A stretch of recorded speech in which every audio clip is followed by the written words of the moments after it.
Mudah-mudahan materi kali ini menjadi materi yang sedikit berbeda. Kenapa? Karena kita membahas terkait yang namanya keberuntungan. Nah, keberuntungan ini cukup menarik kakak-kakak semua.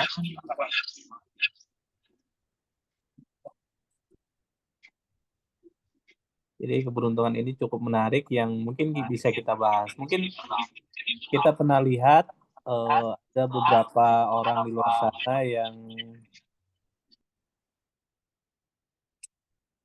skillnya biasa aja, pengetahuannya biasa aja, tapi bisa grow, bisa bertumbuh, dapat momentumnya itu sangat luar biasa. Nah, salah satunya itu adanya faktor keberuntungan. Iya kan? Kalau misalnya cuman kerja keras ya banyak orang yang bekerja keras. Kalau hanya karena faktor kepintaran ya banyak juga orang yang pintar di luar sana. Tapi faktor keberuntungan ini ya menurut menurut saya pribadi ini sangat menarik. Kenapa? Karena ya orang-orang yang beruntung itu terkadang eh, seperti tiba-tiba dia dapat sesuatu gitu ya, dapat sesuatu dan bahkan tanpa effort atau kerja keras yang berlebihan. Nah, jadi pada kesempatan kali ini kita sama-sama belajar ya kan. Intinya saya juga di sini belajar. Mungkin nanti ada apa perihal dari teman-teman bahwasanya oh ini loh keberuntungan ini ada poin tambahan nih gitu kan. Nah, kita intinya di sini sama-sama belajar. Oke, kita lanjut ya. Ini sedikit dijelaskan, nama saya Novel Arifin, founder dari Momentum Center, dan kita saat ini berfokus dengan yang namanya memberikan edukasi, memberikan pendampingan buat teman-teman. Kenapa? Karena sebagai putra daerah saya merasa terpanggil untuk memberikan edukasi, pendampingan, eh, ataupun sebagai partner buat teman-teman di daerah agar apa? Agar kita di daerah ini bisa berkolaborasi, bisa bersama-sama membangun daerah, membangun kehidupan yang lebih baik.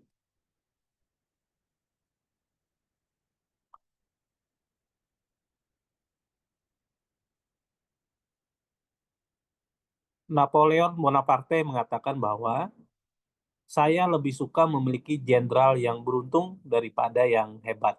Nah, bagi teman-teman yang tahu Napoleon Bonaparte ini adalah salah satu tokoh revolusi Prancis, salah satu jenderal yang sangat mumpuni, namanya sangat besar. Nah, beliau mengatakan bahwa saya lebih suka memiliki jenderal yang beruntung daripada yang hebat. Artinya apa? Artinya ada beberapa orang yang ketika dia di medan perang itu ada beberapa orang yang beruntung. Kita ambil contoh ya, yang namanya Adolf Hitler itu salah satu orang yang beruntung ketika dia berada di medan perang. Jadi dia tidak tewas di sana, tapi akhirnya dia bisa menjadi tokoh kontroversi, tokoh kontroversi dunia, ya kan, di balik dari negatifnya ya. Cuma di sini kita belajar bahwa yang namanya Adolf Hitler itu adalah orang yang biasa saja, bukan asli orang Jerman, dia dari Austria. Dia punya dream menjadi seorang seniman, tapi tidak kesampaian. Akhirnya memutuskan untuk ikut perang di Perang Dunia Pertama bersama Jerman. Nah, beruntungnya dia tidak tewas di situ, tapi dia mengalami cedera, ya kan? Nah, ketika dia di rumah sakit, dirawat di rumah sakit, disitulah titik balik dia. Dan kita bayangin ya, bagaimana sih Adolf Hitler itu secara perawakan, secara penampilan, secara secara kinerja juga bukan siapa-siapa. Tapi kenapa Adolf Hitler itu bisa menjadi seseorang yang sangat powerful pada saat itu di era kebangkitan negara Jerman. Dan Adolf Hitler ini menjadi sebuah power, sebuah kekuatan yang membuat dunia itu takut. Padahal kita lihat sendiri mungkin bagi yang teman-teman tahu yang namanya Adolf Hitler dengan kumis caplinnya itu ya kan, dengan khas kumis caplinnya itu, tapi dia menjadi orang yang beruntung yang bisa dipercaya oleh masyarakat Jerman. Nah, disinilah kita menggali lebih dalam, kok bisa sih Adolf Hitler yang perawakannya kecil, ya kan, perawakannya kecil dengan kumis caplinnya dan sebagainya, tapi kok bisa sih dia itu menjadi perdana menteri dari Jerman. Nah, apa yang membuat dia bisa di titik itu? Nah, salah satunya ya ada yang namanya faktor keberuntungan. Nah, kalau teman-teman itu Google di internet, itu ada yang namanya Richard Lustig, yang di mana si Richard ini dia itu memenangkan lotre itu sebanyak 7 kali. Nah, artinya kalau misalnya cuma faktor keberuntungan itu paling-paling 1 kali. Tapi ini si Richard ini dia bisa 7 kali memenangkan lotre. Nah, artinya apa? Keberuntungan itu sebenarnya bisa diciptakan. Nah, lucunya si Richard ini dia membuat sebuah buku yang dimana itu menjelaskan bagaimana dia itu bisa memenangkan lotre tersebut. Nah, di sini kita lihat dulu track record dari Richard ini. 1993 dia menang $10.000. 1997 dia menang $13.000. Tahun 2000 dia menang lagi. Tahun 2001, 2022, 2002, 2008, dan 2010. Di tahun 2010 dia menang $98.000. Nah, artinya apa? Artinya eh, mungkin orang menganggap kalau dia menang 1 kali, orang lain akan menganggap bahwa ini faktor keberuntungan. Tapi bayangin ini selama 7 kali dia menang lotre itu. Nah, dia menjelaskan di bukunya,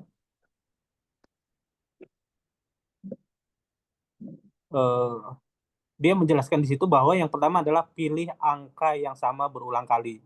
Nah, di sini kita tidak mengajarkan untuk teman-teman bermain lotre ya. Cuma dalam artian di sini kita mengambil intisari dari Richard ini, bagaimana dia strategi dia dalam memenangkan lotre. Yang pertama adalah pilih angka yang sama berulang kali. Kemudian yang kedua adalah mainkan lotre secara rutin. Kemudian yang ketiga adalah beli lebih banyak tiket untuk meningkatkan peluang menang.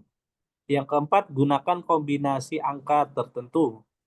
Yang kelima adalah kelola keuangan dengan baik. Nah, dari 5 poin ini, saya merumuskan ada 3 poin yang bisa kita terapkan di dalam kehidupan kita, di dalam kita menciptakan keberuntungan kita sendiri. Yang pertama itu adalah lakukan dengan konsisten. Artinya kalau misalnya teman-teman saat ini bergerak di bidang kuliner, ya kan?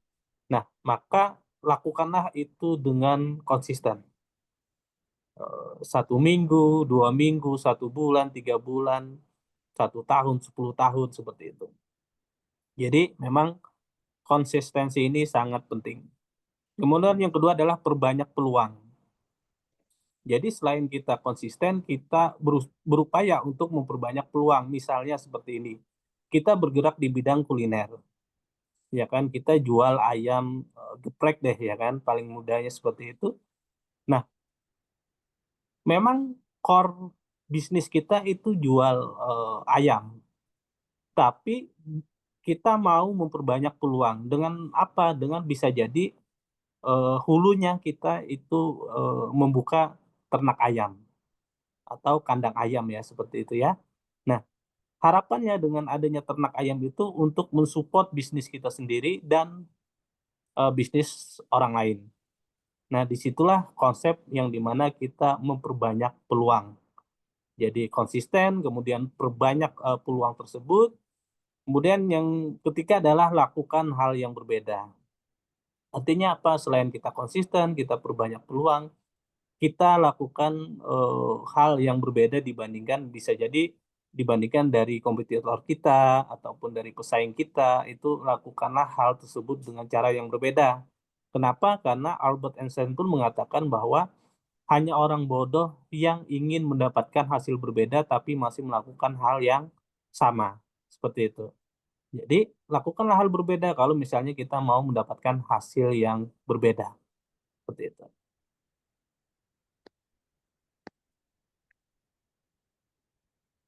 Nah, di sini ada 3 dimensi keberuntungan. Jadi 3 dimensi keberuntungan itu adalah wealth atau kekayaan, kemudian health atau kesehatan, dan yang berikutnya adalah atau relationship kita terhadap, sosial ataupun terhadap, Tuhan ataupun alam semesta. Jadi ini adalah 3 dimensi keberuntungan.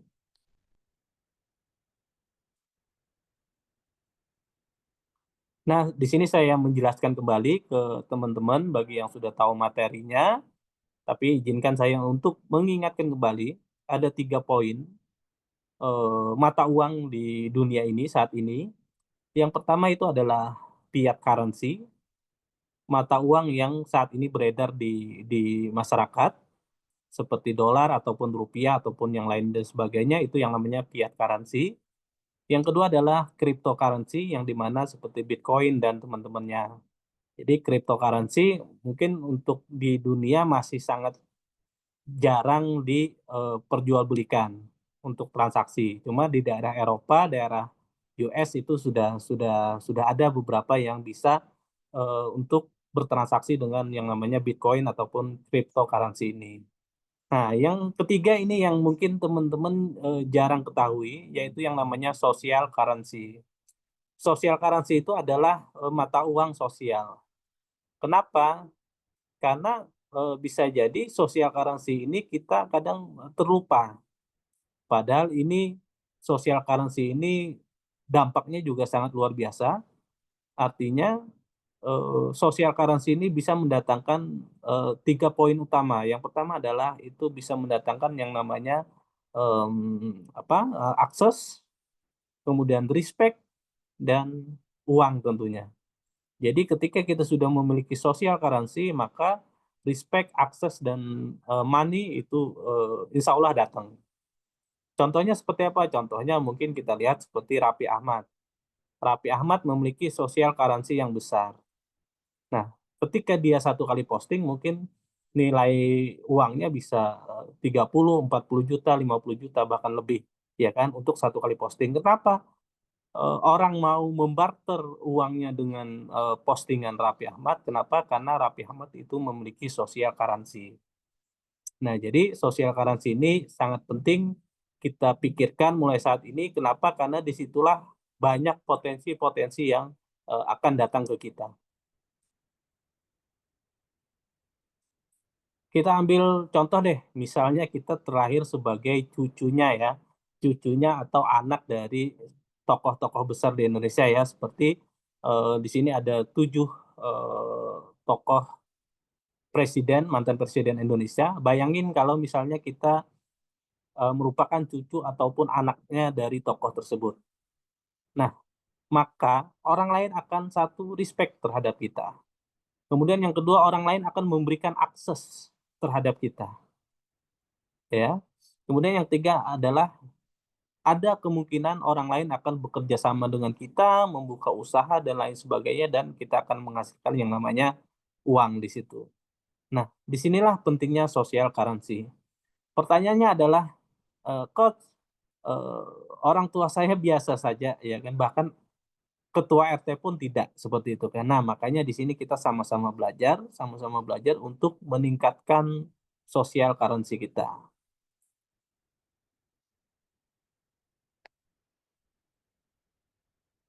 Bagaimana cara meningkatkan social currency tadi? Cara mudahnya ini akan saya jelaskan. Di sini ada yang namanya konsep triangle of value. Jadi, triangle of value ini dari Naval Ravikant, salah satu investor di US sana. Beliau menjelaskan 5 poin, utama, bagaimana orang itu di dalam mendapatkan uang. Yang pertama adalah orang untuk mendapatkan uang itu dia menukar waktu dan tenaganya. Jadi, dia untuk mendapatkan uang dia menukar waktu dan tenaganya, itu yang paling bawah. Kemudian naik ke atas itu orang itu menukar, untuk mendapatkan uang itu dia menukar produk dan jasa. Nah, itu naik sedikit.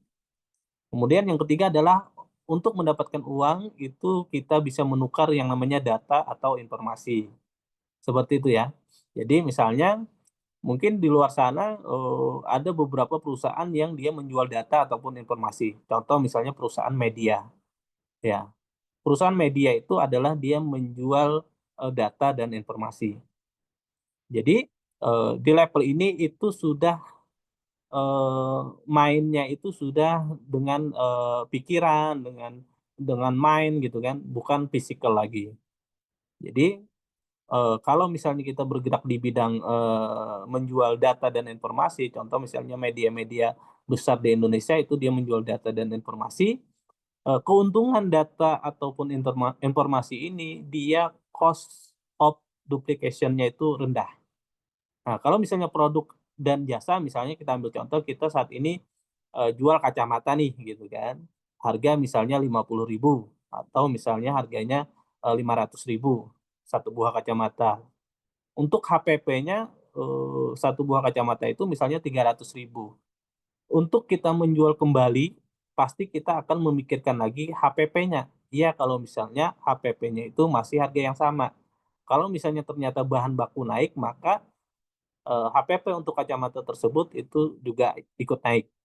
Sedangkan ketika, data ataupun informasi itu cost of duplication-nya itu rendah, sangat rendah sekali. Jadi misalnya kita buat, salah satu informasi, e-book atau e-course gitu ya, kita buat satu kali, ketika di-download orang 1.000 kali ataupun 1 juta kali, itu cost duplication-nya tetap, segitu-segitu aja. Nah, disitulah keuntungan kita menukar, menjual data ataupun informasi tersebut. Kemudian naik, ke berikutnya adalah capital. Capital itu adalah kita menjual uang untuk mendapatkan uang. Nah, ini yang dilakukan oleh para, bank yang ada di dunia ya. Jadi mereka menjual uang untuk mendapatkan uang kembali. Inilah, bisnis dari perbankan. Kemudian naik berikutnya itu, kita untuk mendapatkan uang itu kita menjual atau membarter IP atau intellectual property kita seperti nama besar, kemudian hak cipta, kemudian, kita ambil contoh deh, bagaimana Donald Trump itu dia membangun, bekerja sama, untuk membangun suatu gedung dia hanya bekerja sama menjual nama besarnya saja. Jadi mitranya yang bangun gedung dia hanya menjual nama besarnya. Misalnya Trump Tower seperti itu ya. Nah, itu si Donald Trump itu dia mendapatkan keuntungan yang sangat besar hanya dari menjual IP-nya atau nama besarnya. Nah, jadi kalau semakin ke atas itu sudah masuknya di, brand yang di mana, brand ini sudah intangible asset, artinya aset yang tidak terlihat. Nah, makanya di sini kan ada merah, kuning, sampai hijau ke atas ya, seperti itu. Nah, itu yang namanya, intangible asset. Jadi, kalau misalnya kita, mau mendapatkan, eee, uang dengan lebih mudah, maka usahakan kita bermain ke atas. Nah, di sini ada yang namanya Donald Trump, yang di mana nama besarnya itu salah satu hal yang dia gunakan untuk mendapatkan respect, mendapatkan akses, dan mendapatkan money, uang. Dan terbukti dari nama besarnya itu sekarang terpilih kembali untuk menjadi presiden Amerika yang kedua kalinya.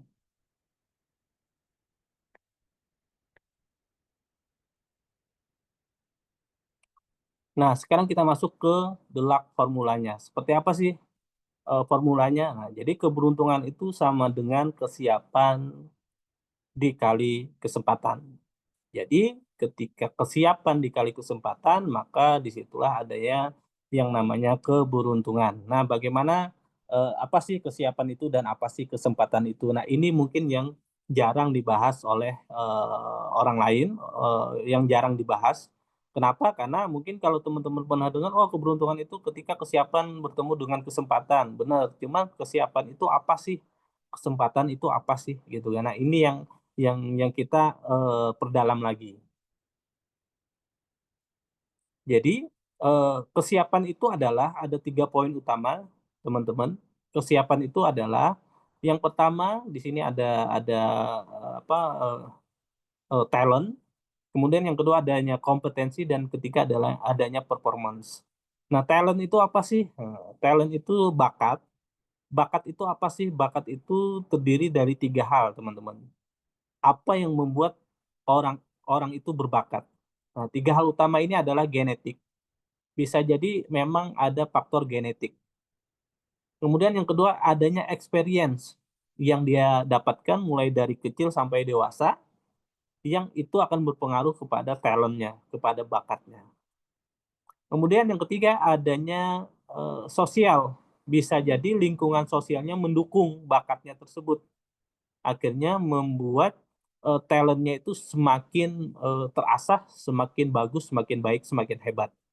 Nah, maka faktor utama talent ini adalah genetik, experience, dan sosial. Nah, ini masuk di dalam ranah Kalau kesiapan tadi. Jadi kalau kita penjempungan baju kan Bapak. mendapatkan sebuah kesiapan itu apa sih ya? Kesiapan itu ya 3 poin ini. Ya, di mute dulu. Sini sini aja mainan di sini. Ah, izin yang baru baru berhadir di mute dulu ya. Hah? Ayo.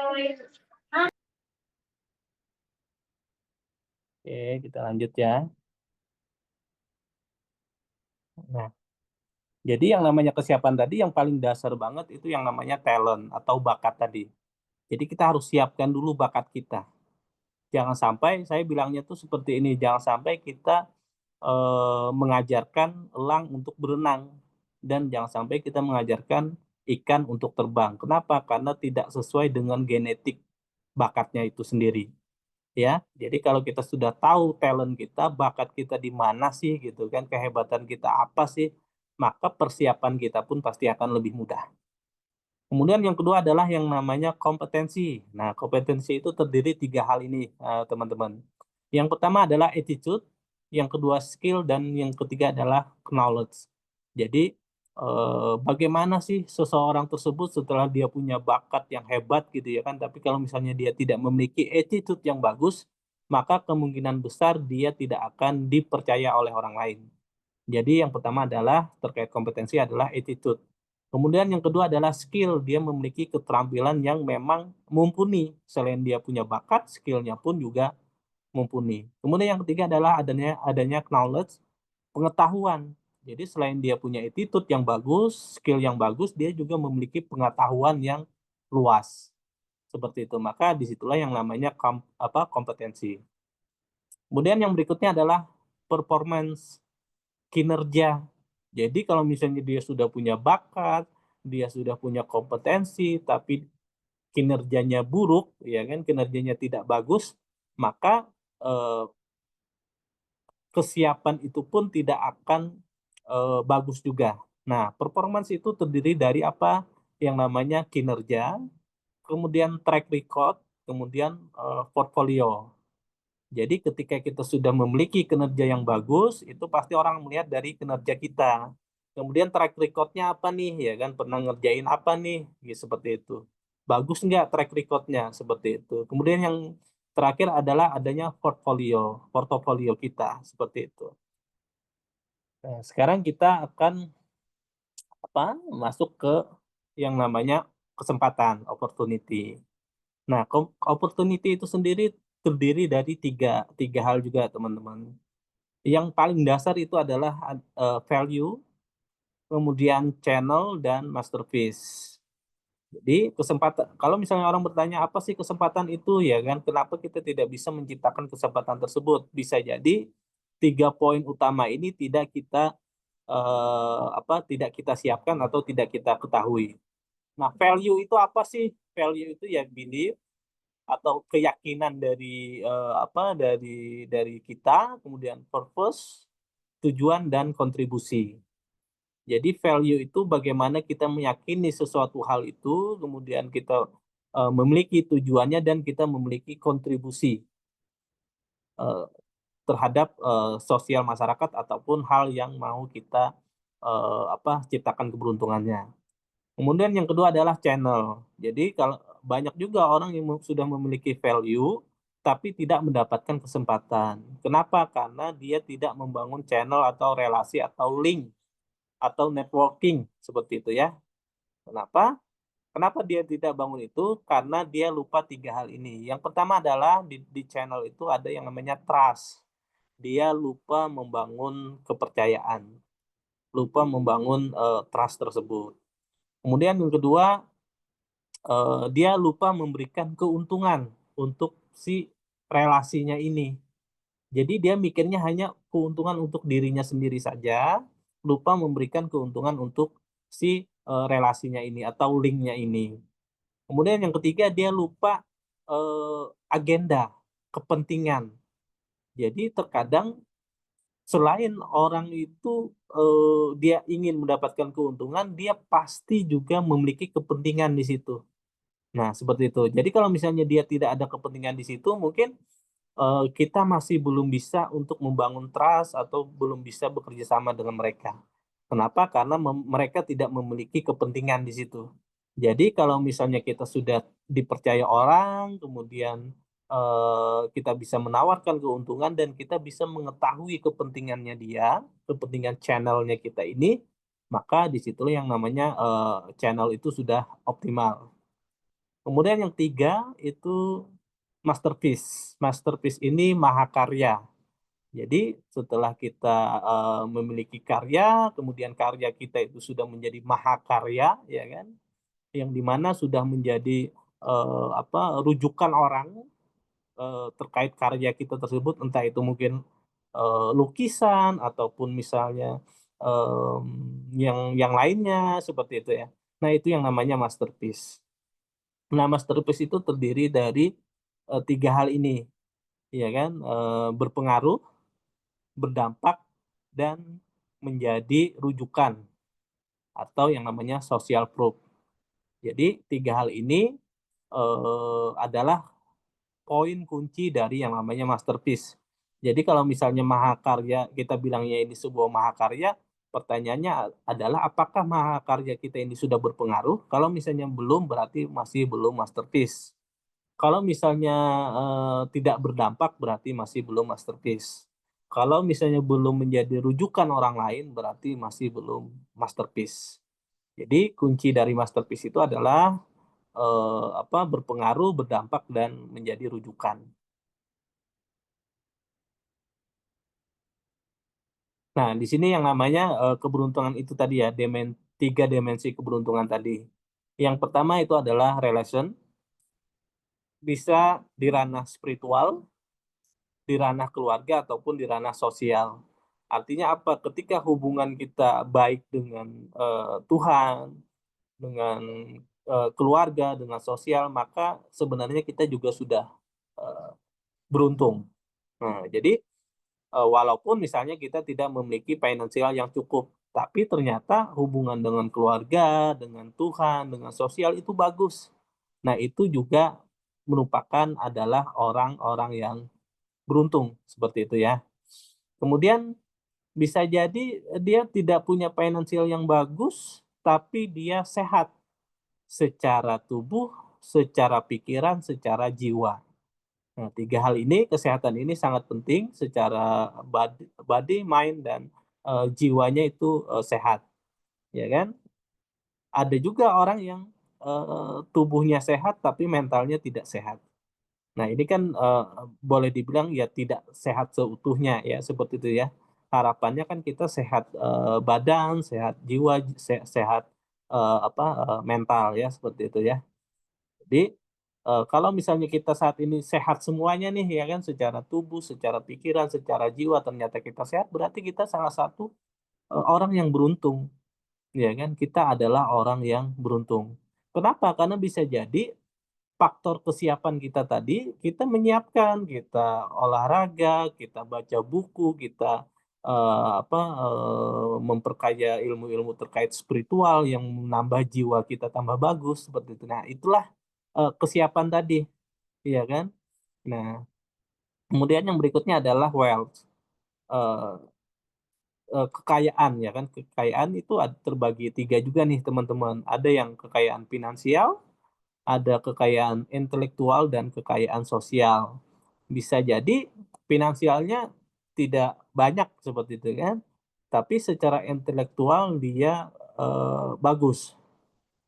Tapi bisa juga secara finansialnya bagus, secara sosialnya tidak bagus, ya kan. Kekayaan sosialnya ya, maksudnya kekayaan sosial ini dalam artian misalnya dia justru menjadi,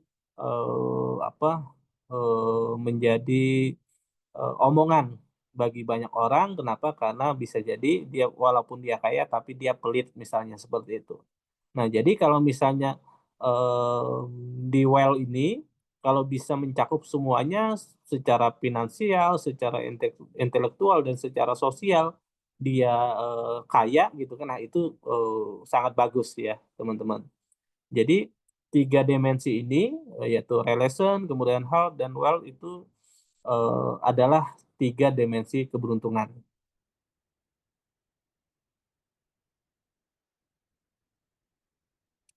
Nah, mungkin, cukup singkat ya kita webinar kali ini. Kenapa? Karena kemungkinan saya jam 1 ini ada agenda lagi ya kan, makanya di sini saya coba untuk berbagi sedikit buat teman-teman. Silakan kalau misalnya ada pertanyaan atau misalnya perlu bantuan ya kan, makanya di sini kita, memberikan, coaching service ya kan. Entah itu coaching terkait bisnis, terkait komunikasi, ataupun terkait personal life. Jadi terkadang, eee, bisnis itu tergantung pribadi owner-nya, iya kan. Nah, bisa jadi sebenarnya bisnisnya itu tidak bermasalah, tapi ternyata owner-nya yang bermasalah. Masih mikir, negatif, masih takut ini, dan sebagainya. Makanya, bisnis owner-nya pun harus di-coaching, ya kan, seperti itu. Silakan kalau misalnya ada pertanyaan terkait, materi kali ini, biar kita lanjut ke diskusi.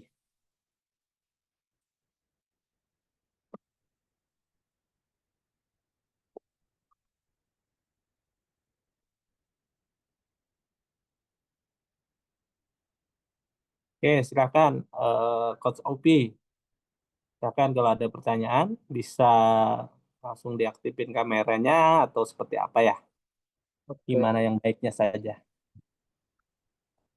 kedengaran ya Coach ya? Siap, aman. Oke. Assalamualaikum warahmatullahi wabarakatuh. Waalaikumsalam warahmatullahi Selamat pagi wabarakatuh. Coach Noval. Siap. Terima kasih sudah menyempatkan berbagi pagi ini Coach. Siap. Ini salah Hmm. satu materi yang sangat menarik ya bagi saya tentang apa? Tentang keberuntungan. Betul. Baik, jadi begini Coach, izin bertanya. Bagaimana kita menilai seseorang itu bahwa orang ini memiliki keberuntungan Oke. dan di perusahaan, Mhm. semisal kita ingin memiliki seorang karyawan yang beruntung, menilainya bagaimana dan apakah keberuntungan dari seorang karyawan itu dinilai penting menurut Coach Nopal bagaimana itu, Coach? Oke, Terima siap. kasih, Coach. Siap, izin menjawab ya, Coach Upi ya. Ya, Jadi memang, terkait karyawan ya, apalagi kalau misalnya karyawan tersebut kita letakkan di front office nih, ya kan, di depan ya kan, seperti itu ya kan. Maka wajib hukumnya dia harus, good looking, iya kan, terlihat menarik, iya kan. Bayangin kalau misalnya calon customer datang ke kantor kita ya kan mau beli produk kita sebenarnya seperti itu, tapi ketika dia masuk baru di front office-nya saja, tampilan karyawan kita sudah cemberut ya kan, kemudian, ngomongnya juga cetus ya kan seperti nah itu pasti akan berdampak pada keberuntungan kepada perusahaan kita kan seperti itu.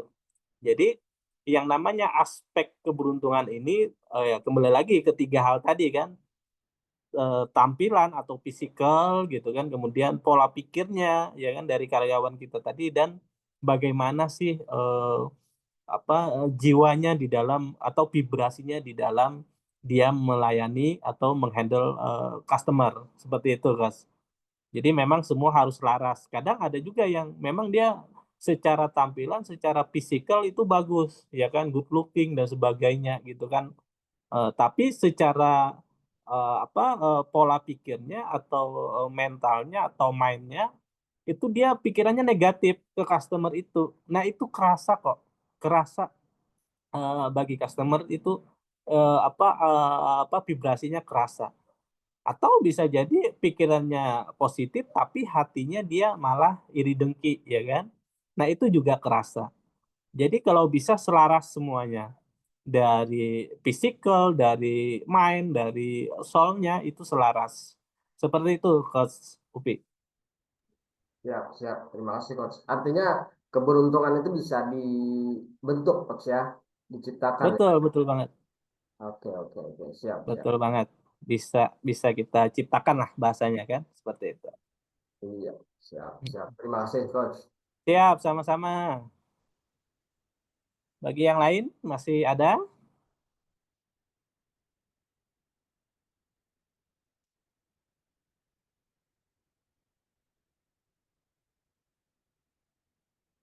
Cukup ya. Nah, nanti mungkin kalau misalnya kita ada kesempatan untuk sharing langsung tatap muka ya, langsung offline. Nah, insya Allah nanti kita, siapa tahu nanti Bang Upi ini ya memfasilitasi gitu kan, entah di mana nanti kita siap lah untuk sharing tatap muka seperti itu ya. Siap, siap, Coach. Tunggu, Coach. Oke, siap. Mungkin itu saja ya teman-teman webinar kali ini. Sampai ketemu nanti di webinar berikutnya. Mudah-mudahan materi pada kali ini bermanfaat untuk teman-teman semua. Assalamualaikum warahmatullahi wabarakatuh. Waalaikumsalam warahmatullahi wabarakatuh.